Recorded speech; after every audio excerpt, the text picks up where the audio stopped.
May nahuhumaling sa apo nyo. Hindi ito basta-basta nilalanglang. Malakas to. Hindi ko sila kaya. Story time.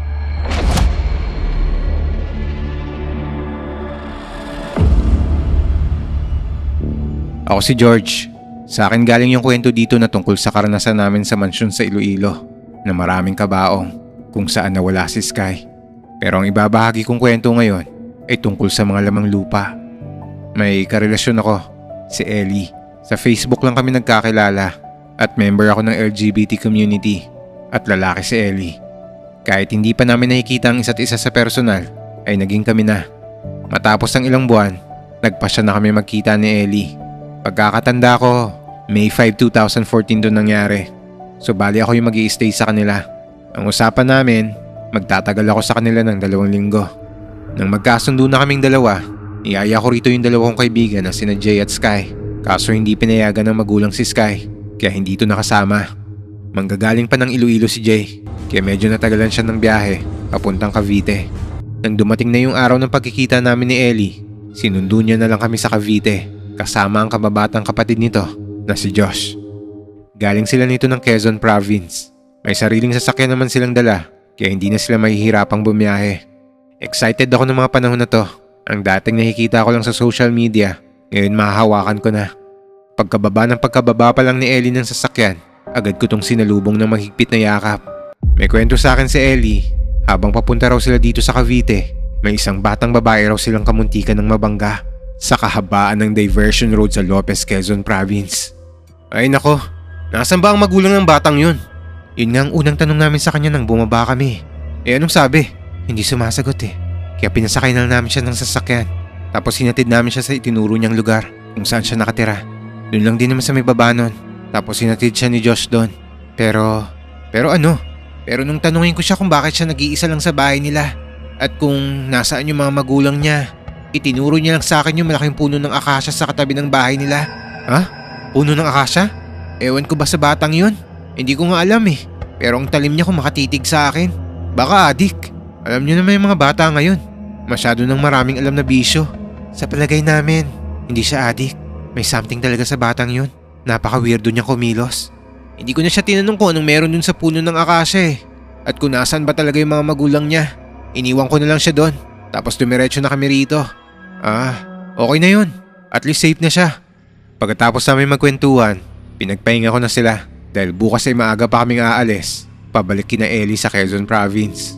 Pero sa kalagitnaan ng gabi, bigla kaming nabulabog. Dahil sa ingay ni Josh habang natutulog. Josh! Josh! Gising! Nananaginip ka!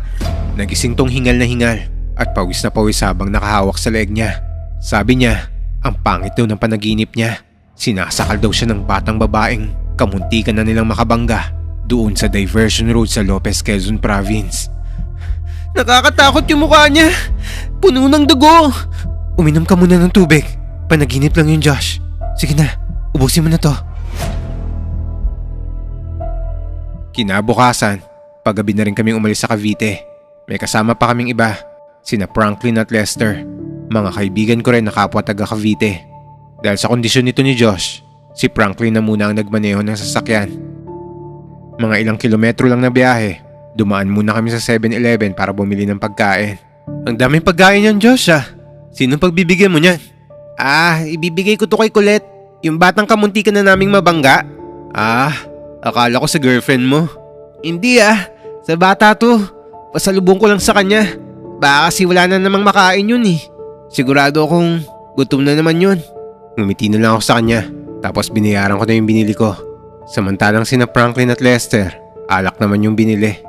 Kaya nang nasa biyahe pa lang kami, umiinom na sila. Hinayaan ko na lang sila basta walang magmamaoy. Si Jay naman, puro mga chichirya lang yung kinuha. Dahan-dahan lang sa pag-inom Malayo-layo pa tayo. Tapos baka may checkpoint pa tayong madaanan. Relax ka lang. Hindi nalalasing ang mga yan.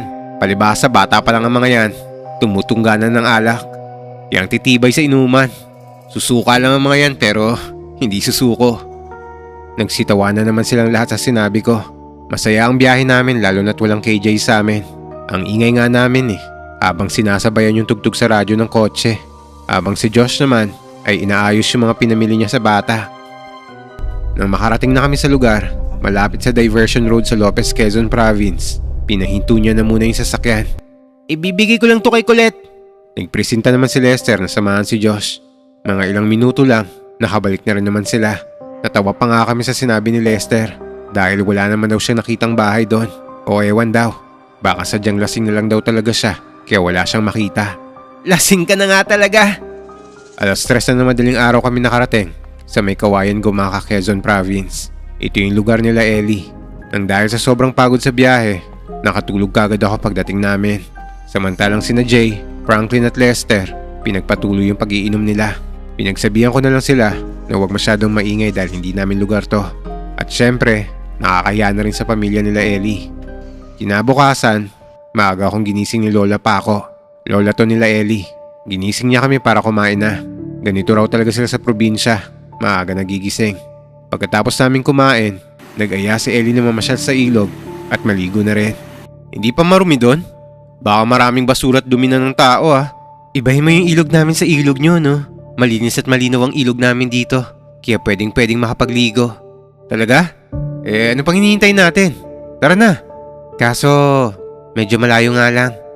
Di magsasakyan tayo. Yun nga ang problema eh. Wala yung sasakyan dyan. Dinala ata ni Josh. Nagtataka nga si Lola kung saan pumunta yun eh. Ang sabi ko, baka may mahalagang pinuntahan lang. Kaya hayaan na lang muna namin si Josh. Saka isa pa, binata na rin siya kaya may mga lakad na yun pang personal. Kaya ang ginawa namin, nag-tricycle na lang kami papuntang ilog. Bago kami pumunta sa ilog, dumaan muna kami sa tindahan kasama ang mama ni Ellie. Nakita namin dito yung tiyahin nila Ellie. Sabi niya pa sa amin, mag-ingat daw kami. Dahil mga dayo lang daw kami. Sinabihan nito si Ellie na wag daw kaming magpagabi. Dahil mga dayong araw kaming mga kasama niya. Opo tita, mag-iingat naman po kami. Pagkarating namin sa mismong ilog, manghang-mangha ako. Tama ang sinabi ni Ellie. Malinis at malinaw yung ilog na to. Kahit malalim ang tubig, kitang-kita ko yung bato sa ilalim. Nagbeberde din ang kulay nito. Patunay na minsan lang puntahan ng lugar na to. Oh, hindi ba't maganda? Ngumiti ako nito tapos tumango sa kanya. Enjoy naman ang mga barkada ko sa paliligo. Kahit may mga hangover pa, hindi mo lintana sa mamukha nila. Alas 4 na kami ng hapon nito nagayak para umuwi na. Sobrang napasarap kami sa paliligo. Halos ayaw pa nga ng ibang umahon. Pero dahil bumubuhos na ang malakas na ulan, sumilong na muna kami sa kubo na nasa tabi rin mismo ng ilog. Mga ilang minuto lang ang lumipas, humina na yung ulan. Kaya tumawid na kami sa kabilang parte ng ilog. Habang naglalakad kami dito, biglang napahinto si Ellie. Si Josh yun ah. Nakita rin daw to ni Franklin, kaya tinawag niya to. Pero kami nila Jay at Lester, hindi namin nakita si Josh. Nagbandali na lang kami at baka sinusundo lang kami ni Josh. Pero nang makarating na kami sa kabilang parte ng ilog, walang Josh kaming nakita. Kaya inisip namin na baka pinagtitripan lang kami ni Josh at nagtago siya sa kung saan. Pero pagkarating namin sa bahay, naabutan namin ng lola at mama ni Ellie na nag-uusap. Nalaman namin na sinundo pala nila si Josh sa mga barkada nito at lasing na lasing. Sino yung nakita naming tumawid sa ilog kanina? Seryoso ako. Kitang-kita ako si Josh yun. Hindi ako nagsisinungaling. Maging si Franklin, takang-taka rin ito. Sigurado daw talaga siya na si Josh yung nakita nila ni Ellie. Hanggang sa halos araw-araw nang umaalis si Josh na hindi nagpapaalam. At nalaman din namin sa kanya na galing pala to dun sa batang si Colette.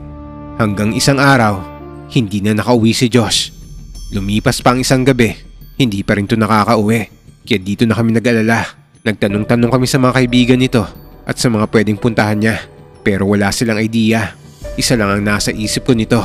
Marahil ay nandun yun sa batang muntik niya ng mabangga. Hanggang nasambit namin kay Lola Paco ang tungkol sa batang babae. At nang makita nila Ellie si Josh sa ilog, dito ay kinabahan si Lola Paco. Kaya nagpatawag to ng albularyo para ipatawas ang damit ni Josh. May nahuhumaling sa apo nyo. Hindi ito basta-basta nilalang lang. Malakas to. Hindi ko sila kaya. Dito ay kinilabutan kami sa sinabi ng albularyo. Siguro nga ay ganun nga kalakas ang tinutukoy ng albularyo. Dahil pati siya ay walang magawa. Matapos naming lumapit sa albularyo ng araw na to, umuwi na rin si Josh ng hapon. Tinanong namin siya kung saan to galing at bakit ngayon lang siya umuwi. Pero nagulat kami sa naging sagot nito. Nanggaling daw siya sa kwarto niya at natutulog lang daw siya. Ano? Umayos ka nga, Josh. Nung nakarang araw ka pa wala. Huwag mo nga kaming pinaglolo ko. Huwag ka munang alis ng alis. Pupunta tayo sa La Union. Birthday ni Nico, nakalimutan mo na? Hindi siya sumagot nito at tumango lang at pumasok na siya ng kwarto niya. Kinabukasan nga ay maaga pa lang ay umalis na kami patungong La Union. Gusto rin kasi ng mama ni Ellie na makapag-banding kaming lahat. Pagkarating namin sa La Union, sinalubong naman kami ng mga kamag-anak nila rito. Lalo na yung lolo nila na sobrang maasikaso. Nang nagtipon-tipon na kami sa lugar nila, napansin ko yung isang matandang babae. Isa siyang katutubong Ita. Sino siya? Sino? Yun ba? Sabay turo niya dito sa Ita. Tumango naman ako bilang tugon sa tanong niya. Sabi nila lolo, tanyag na manggagamot daw yan dito. Aida raw ang pangalan niya. Tanyag na manggagamot? Anong ibig mo sabihin, Ellie? Sikat, kilalang manggagamot. Oo, albularyo. Albularyo? Bakit hindi natin ipatingin si Josh sa kanya? Sigurado ako matutulungan niya tayo. Oo nga no. Teka, nasaan ba si Josh? Hinanap namin si Josh na nito'y nakikipagkwentuhan kina Jay at Lester. Tapos dinala namin siya kay Lola Aida na nakaupo sa isang upuan. Nang makalapit na kami, agad niyang napansin si Josh. Pero sa bandang kamay ni Josh to nakatingin. Napakagiliw na bata. Opo, kapatid ko po Lola. Si Josh po. Pero nagulat kami nang sabihin niyang hindi raw si Josh ang tinutukoy niya, kundi ang batang babaeng nakahawak sa kamay ni Josh. Pero sabi namin, wala naman kaming nakikitang batang babae at lalong wala kaming kasamang bata. Dito na kami lalong kinilabutan dahil may nakahawak daw na bata sa kamay ni Josh at hindi ito ordinaryong bata lang. Kaya dito na nagpasya ang pamilya nila Ellie na ipatingin na si Josh kay Lola Aida. Unang beses kong gagamot ng ganitong kaso. Karaniwang lumalapit sa akin ay mga nabarang, nakulam, naaswang at nanuno. Pero ang isang to'y kakaiba. Malakas ang mga lamang lupa. At yun ang kaso ni Josh. Hinayaan na muna namin ang kaso ni Josh at pinagpatuloy ang kasiyahan kasama ang mga kamag-anak nila rito. Sobrang saya naming lahat, lalo na si Josh na todo enjoy. Pero ang hindi namin alam, huling araw na pala naming makikitang ganito kasaya si Josh. Dahil nang matapos siyang tignan ni Lola Aida, ay dito na nag-umpisa ang dahan-dahang pagsama ng kalagayan ni Josh. Inuwi na muna namin si Josh sa kanila para makapagpahinga. Sabi kasi ni Lola Aida, ipahinga muna ni Josh ang katawan niya at patuloy lang na inumin yung mga gamot na ibinigay nito. Makalipas ang ilang araw, nagpasya na rin kaming umuwi sa Cavite. Sumama sa amin si Ellie. Balak niya magstay sa bahay ng ilang araw dahil kulang daw yung araw ng pananatili ko sa kanila para makilala namin ang isa't isa. Hanggang isang araw, nasa SM kami nito nang biglang tumawag yung kapatid ni Ellie na babae. O ano nangyari Ellie? Ba't parang malungkot yung mukha mo? Si Josh daw, lumalala na yung kondisyon. Kailangan ko munang umuwi George. Ano pang ginagawa natin dito? Tara na, umuwi na tayo sa inyo. Sasamahan kita. Sinama namin ito si Jay pabalik ng Quezon Province. Pagkarating namin, nagulat kami sa nakita namin kay Josh. Sobrang nakakaawa yung kalagayan nito. Nakahiga to sa kama habang nanghihina. Halos butot balat na to at kahit buhay pa ay naaagnas na. Hindi na rin daw to mahawakan dahil sa masela na ang katawan nito. Ipinatingin na rin daw nila to sa mga doktor pero wala silang makitang sakit kay Josh. Kaya pinalabas lang din to. Kaya dito muli namin pinatawag si Lola Aida para muling tignan ang kalagayan ni Josh. Dito niya na kinausap yung mga lamang lupa kung ano ba ang gusto nila para tanggalin lang ang sakit na inilagay nila kay Josh. May batang babae ba kayong sinaktan o inagrabyado? Nagkatinginan kaming lahat sa sinabi ng matanda sa amin. Sabi ni Ellie, wala naman. Pero may batang babae raw si Josh na kamuntikan ng mabangga. Agad na umiling ang matanda. Dahil ang batang babae raw na yon ay nabangga talaga ni Josh. At anak to ng isang lamang lupa. Mukhang huli na raw ang lahat. Dahil galit na galit daw ang mga to sa aksidenteng nangyari sa kanilang anak. Pero susubukan pa rin daw nitong pakiusapan ng mga lamang lupa na to. Kailangan natin magsidya ng 7 itim na kandila kung saan ni Josh nabangga ang batang babae. At kailangan din nating mag-alay ng 7 itim na manok at isang buong itim na baboy sa puno kung saan sila nakatira. Ginawa ni Lola Aida ang lahat para lang magamot si Josh. Sa tulong ni Jay ay pumunta kami sa lugar kung saan ni Josh nabangga ang bata. Ang mga sinabi ni Lola Aida ay ginawa namin. Muli nitong kinausap ang mga lamang lupa pero huli na raw ang lahat at araw na lang ang bibilangin sa buhay ni Josh.